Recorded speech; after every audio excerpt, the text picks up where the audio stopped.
Que jeito lindo de começar esse programa, né? Que promessa maravilhosa, a minha graça basta. É Deus falando isso para você nessa noite. E que bom receber você aqui com a gente no canal da Esperança, no seu programa de boas conversas. Muito obrigado pela sua companhia. Esses últimos anos, eles têm sido bastante desafiadores para todos nós, né? A pandemia, ela forçou muitas pessoas a se despedirem de familiares e amigos e de uma maneira ainda mais triste do que a gente sempre viu a morte. Talvez esse seja o seu caso, inclusive. Qual é o nome da sua saudade? Quem sabe essa dura partida foi por outra razão, né? Que não de repente o coronavírus, mas todos nós sentimos o peso da falta de alguém. A gente não foi criado, né, para enfrentar a morte. Porém, mesmo em meio a tanta coisa ruim, essa notícia da morte e tudo isso, o importante é você saber que Jesus está voltando e Ele vai dar fim a toda essa saudade. Não entendeu muito bem o que eu quis dizer? Então, olha, a gente quer te oferecer aqui essa revista, Apocalipse, Revelações de Esperança. O livro do Apocalipse, ele não foi escrito para te dar medo de forma alguma, mas é para te trazer conforto, para te dar esperança da volta de Jesus e da ressurreição. Nós vamos encontrar os nossos amados mais uma vez e você pode aprender mais sobre esse dia aqui nesse estudo que é totalmente gratuito. Então, para receber esse presente aí na sua casa, você faz um contato com a gente. Você pode ligar no horário comercial para 0 Operadora 12 2127 3121. 0 Operadora 12 2127 3121. Você pode também mandar uma mensagem para o nosso WhatsApp agora mesmo, 12 98244 0077. 12 98244 0077. Tanto a revista quanto o envio até a sua casa não tem custo algum, tá bom? Ela foi feita especialmente para você. Nessa noite você vai ouvir uma história difícil. Nenhuma mãe espera perder o filho recém-nascido, mas infelizmente foi o que aconteceu com a Camila. A morte neonatal é muito cruel e a Camila escreveu um livro sobre tudo o que aconteceu para justamente ajudar, né, outras famílias a não se sentirem sós. Ela vem contar como ela lida com o luto mesmo depois de 11 anos da partida do José. Se você está precisando de conforto, não sai daí porque hoje é isso que a gente vai te trazer.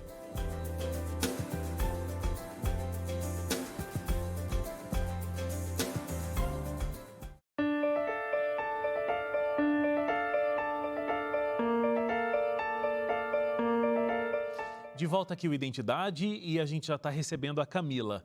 Oi Camila, boa noite para você, tudo bem? Boa noite, Wagner. Tudo bem? Tudo jóia? Prazer estar aqui. Prazer é nosso. Muito obrigado por ter topado, por contar a sua história, que é uma história... A gente vai revisitar memórias que, obviamente, não são nada simpáticas a você, mas, ao mesmo tempo, você já desenvolve um trabalho, né? Falando da tua dor para ajudar outras pessoas que também passaram muito fortemente pelo luto.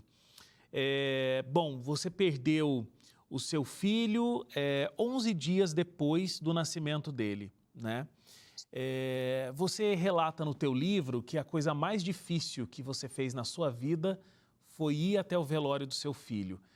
A segunda coisa mais difícil que você fez foi continuar vivendo sem a presença do seu filho. Esses dois momentos foram, principalmente o momento do velório, né? É de fato a coisa mais difícil? Receber a notícia não é ainda mais difícil do que ir até o velório? Para mim, no caso, saber que ele de fato estava partindo foi até uma sensação de paz e de um certo alívio de que aquele sofrimento que já não era reversível ia acabar. Então, acho que a sua pergunta, ela leva a uma outra pergunta que é assim, qual o contexto dessa mãe, desse bebê e dessa perda, para então saber qual é o momento mais difícil. No meu contexto, a notícia de que ele partiria ou o fato dele simplesmente estar indo embora naquele momento não era muito diferente do que a gente já vinha notando ou esperando. Já a concretude, porque acho que é isso da vida, a gente sabe que uma coisa vai acontecer, mas quando chegar a hora de aquilo realmente acontecer e nós precisamos estar lá, exige da gente muito, né? A vida é implacável nessas horas, que você tem que lidar. Então, lidar com essa concretude de encontrar pessoas, as mesmas pessoas que estariam celebrando com a gente o nascimento desse bebê, estarem ali para para esse lamento, para esse momento de despedida, foi muito dolorido para mim. Né? A gente tem que levar em conta que era uma mulher grávida, então tudo que a gente está se preparando para viver são celebrações, não são despedidas, não são momentos de velar, não são momentos de tristeza. Nesse sentido, acho que eu considerei isso mais dolorido do que a partida em si. E viver depois disso significa como superar agora, então, que as coisas não vão ser como a gente havia planejado. Então, ao invés de ser uma vida que vai chegando, um bebê que vai crescendo, na verdade vai para um outro caminho, para um caminho contrário disso, sabe, Wagner?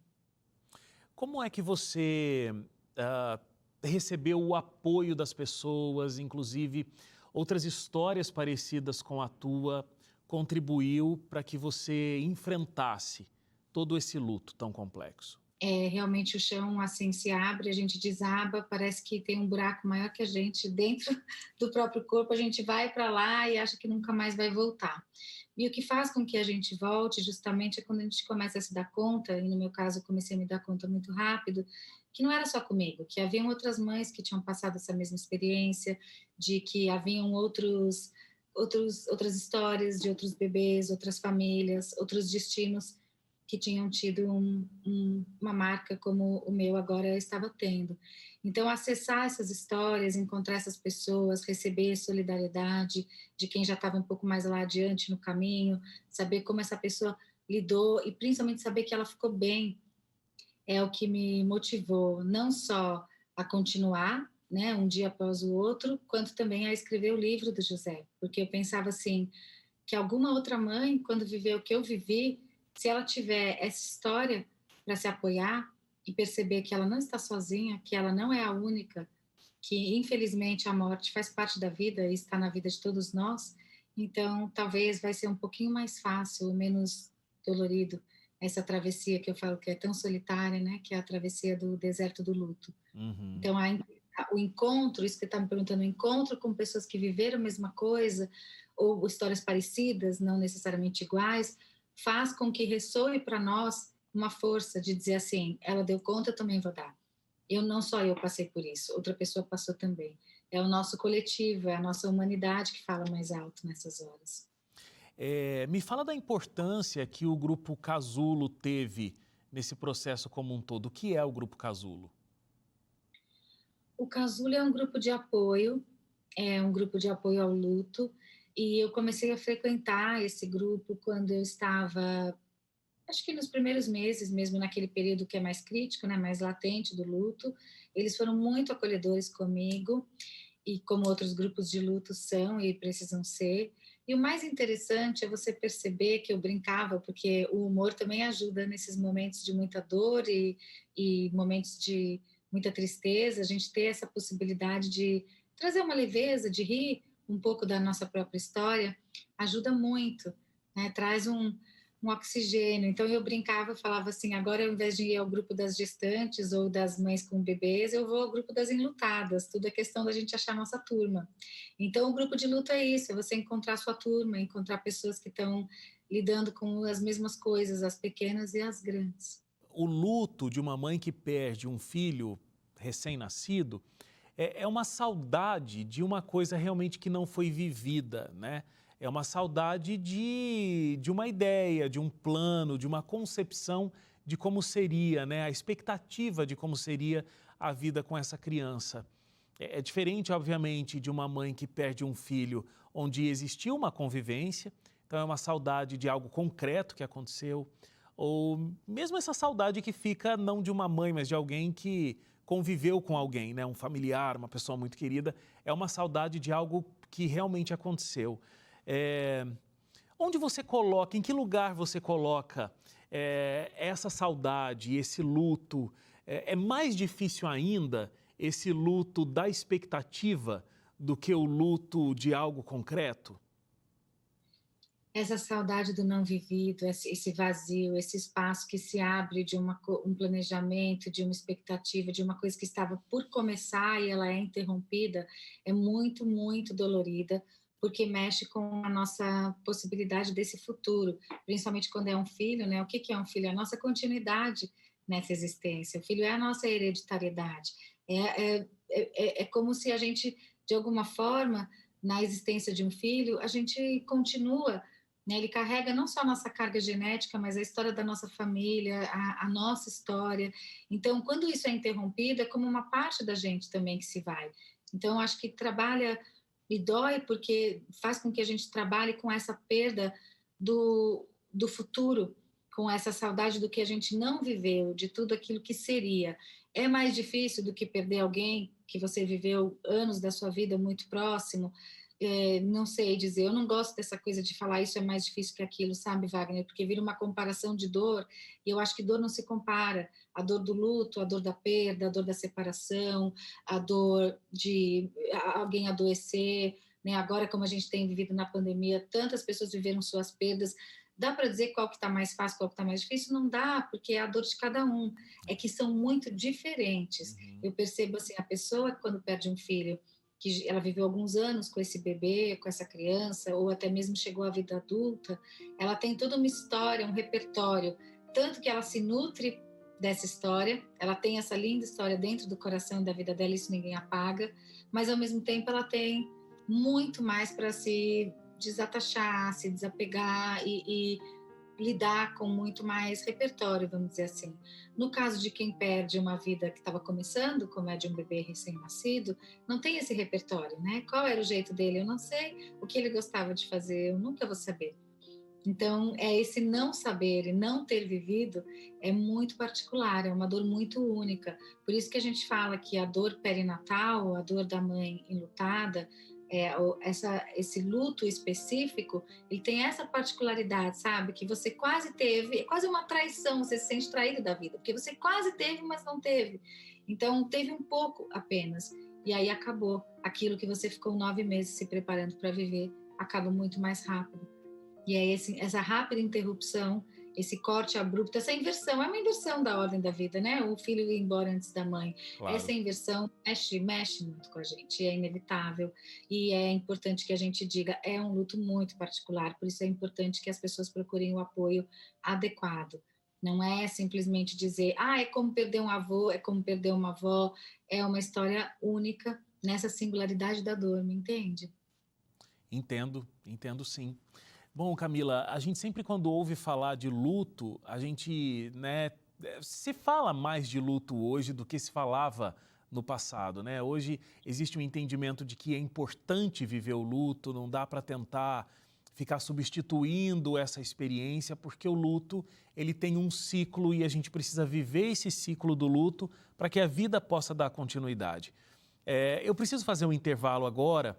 Na volta eu quero entender de você se esse ciclo ele aconteceu e como ele se encerrou, o ciclo do luto, se ele se encerra para uma mãe que perde um filho nas circunstâncias que você perdeu. Então a gente faz um intervalo rápido aqui e a gente volta já conversando aqui com a Camila.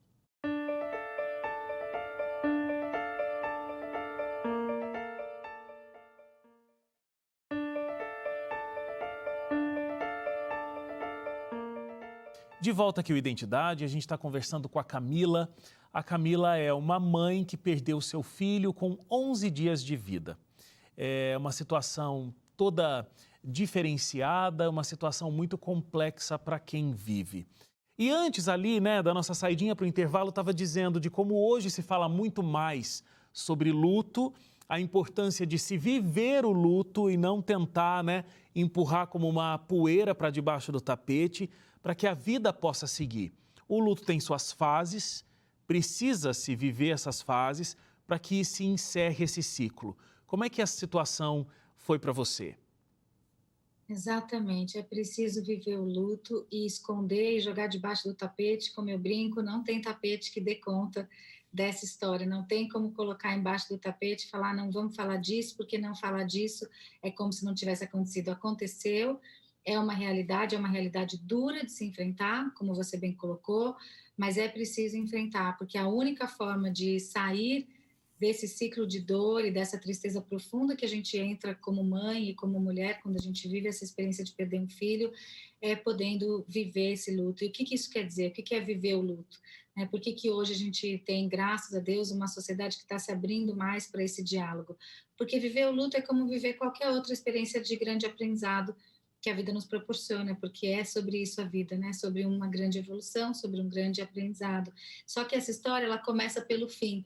Então, costumo dizer que o luto é um processo que começa já com o fim. A gente já sabe o que aconteceu e a gente não tem como mudar isso. Ele se foi, morreu, já é um fim. A partir desse fim, o que, que pode começar? Então, acho que a melhor coisa a se fazer é trabalhar muito com a escuta, então procurar alguém que possa te ouvir, como você bem colocou, procurar um grupo de apoio, um psicólogo, um amigo, depois contar com o tempo é um grande aliado, o tempo não cura tudo, mas o tempo é um grande aliado e ele faz o seu papel de suavizando, de amenizando, de cicatrizando aquela ferida. Vem depois um momento da gente começar a ter um diálogo com a vida de novo. Então, quando sinto pronta de começar a viver de uma festa de aniversário, de voltar a um convívio social, de retomar um trabalho, isso de alguma forma, quando a gente começa a dialogar novamente com a vida e dizer eu estou pronta para viver, apesar de ter vivido essa perda, a vida começa a conversar com a gente de volta e também trazer coisas boas. Então, começar a ver as coisas boas que ficaram presentes na vida da pessoa, apesar daquela grande perda. E aí eu acho que vem o momento mais bonito e mais importante dessa história, que é o momento de quando eu começo a transitar, sair daquele poço da tristeza e transitar para essa leveza de que, ok, vivi uma experiência, foi muito dolorida, mas ela tem o seu lugar na minha história. E agora eu posso continuar a minha história e posso me permitir ser feliz de novo. Então, quando eu começo a me aceitar, desde que uma pessoa que viveu essa história e que eu posso ser feliz de novo, aí a vida começa a ganhar cores. Então estava tudo meio preto e branco, começa a ficar colorido de novo e a gente vai encontrando qual é a possibilidade dessa felicidade, apesar daquela falta e daquela história e daquele amor que não está mais lá, porque a perda é sempre sobre um amor. E o amor é a coisa mais linda que existe. Então, se ficou um trauma, cuidar desse trauma. Se não ficou um trauma, acolher essa dor. E a partir do acolhimento dessa dor é que vai nascer algo. E aí começam a nascer coisas, sabe, Wagner, que é lindo? Você percebe que nessa minha história já são, sei lá, milhares, eu diria 3.000, 5.000 histórias de mulheres e mães que eu fui ouvindo nas suas perdas a partir de virem compartilhar comigo. E todas, ou quase todas, têm uma marca desse recomeço que eu estou te falando, de algo novo que surge. Então, ela começa a fazer um curso, ou a mudar de casa, ou a buscar um novo trabalho, sabe? Ou mudar os seus hobbies, ou mudar os seus hábitos. Então, a perda faz um chacoalhão tão grande na nossa vida que a gente não tem escolha que não ser recomeçar. E recomeçar é sempre algo novo. Então, o luto passa por todo esse caminho. Tem um fim, eu acho que ele se encerra na sua fase mais dolorida.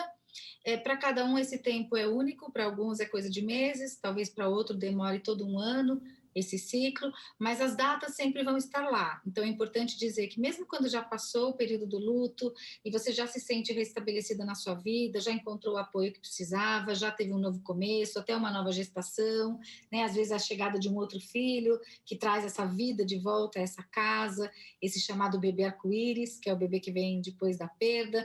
Aí sim é o momento de começar a olhar e começar a sentir o que de bom veio nessa experiência tão ruim. O que que nasceu dentro dessas pedras, sabe? Isso foi de fato o que aconteceu na tua experiência também, né? Porque veio uma nova gravidez e talvez esse seja o marco, né, do encerramento desse ciclo mais profundo do luto.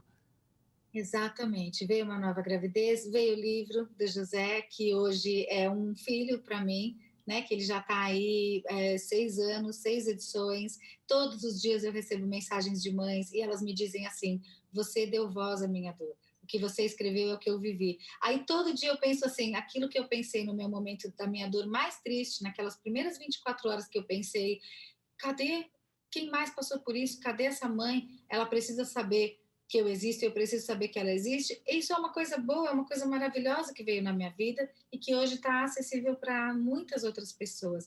Então, sim, foi o que aconteceu comigo. Veio a minha filha, que é esse bebê arco-íris, que é uma menina já hoje vai fazer 10 anos, super colorida, super alegre. Então, o luto, nesse período mais dolorido, ele leva a gente lá no fundo do poço, mas do fundo não dá para ir para mais para baixo, a gente vai para cima, e para cima, se a gente tem essa fé, né? Tem que ter fé na vida, porque a regra é a vida e a gente está aqui para fazer dela o melhor. Se a gente tem esse impulso, vão vir coisas boas dessa experiência que não é boa. Camila, você tem uma história que eu achei incrível aqui, porque um rapaz que você estava ligando por causa de uma situação da sua casa de dedetização, né? Uma coisa super corriqueira. E aí, uma coisa mais corriqueira ainda, que foi ao telefone você dizer: oi, tudo bem?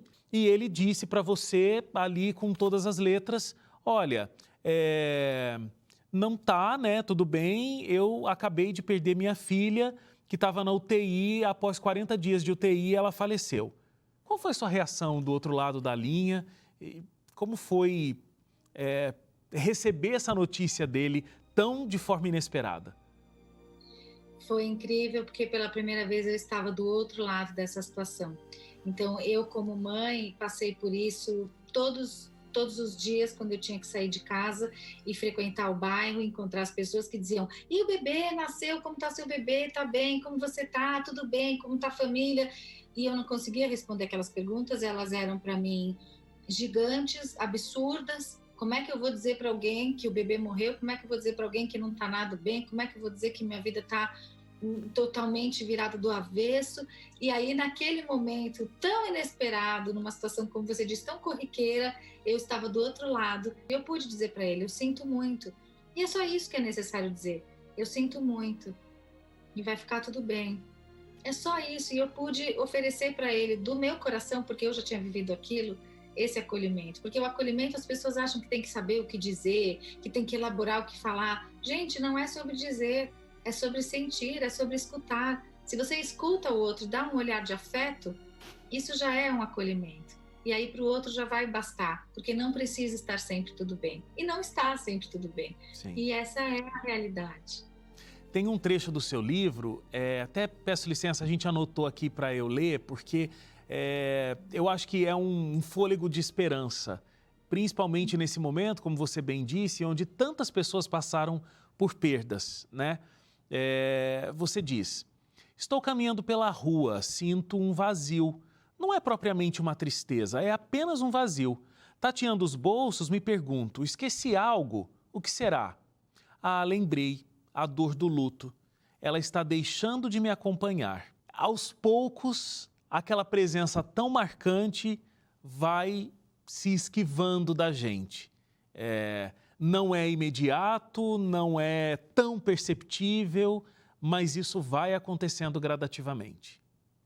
Exatamente. É como uma visita que ela senta na sua sala. Teve um dia que eu tive essa sensação, parecia que a morte estava sentada ali no meu sofá, olhando para minha cara, e eu falei: não, agora eu tenho que lidar com isso, e eu não queria essa visita, e ela não é bem-vinda. E aí chega uma hora que você fala: bom, então vai ficando confortável aí, que eu vou me ajeitando por aqui, e um belo dia ela não está mais lá, ela se retira. Suavemente ela vai se retirando do seu espaço, e como essa dor que fica esquecida, como algo que a gente, sem perceber, deixa ali para trás, e quando você vê, você está rindo, está celebrando de novo, está cheio de esperança, está confiando na vida e talvez confiando até mais. Wagner, eu até me arrisco a dizer que a nossa vida, depois de uma perda, em alguns aspectos, ela fica melhor. Não é que fica melhor por aquela pessoa não estar lá, obviamente que não, claro que não. Ela fica melhor no sentido de que a gente passa a apreciar mais as coisas, sabe? Dá valor às pequenas coisas, dá valor a quem está aqui, dá valor ao que nós temos, dá valor a cada minuto. Exatamente. Dá valor a cada minuto de vida, né? E desperdiçar o tempo que a gente perde com coisas que realmente não são importantes, né? Valorizar a vida e o tempo que a gente tem com as pessoas. Camila, muito obrigado por ter vindo, aberto seu coração, revisitado memórias, que eu tenho certeza que podem ajudar tantas pessoas. Muito obrigado de coração, foi muito bonito ouvir você falando e mostrando que existe esperança para que a alegria volte a habitar, né, naquele lugar que fica tomado pelo luto. Muito obrigado.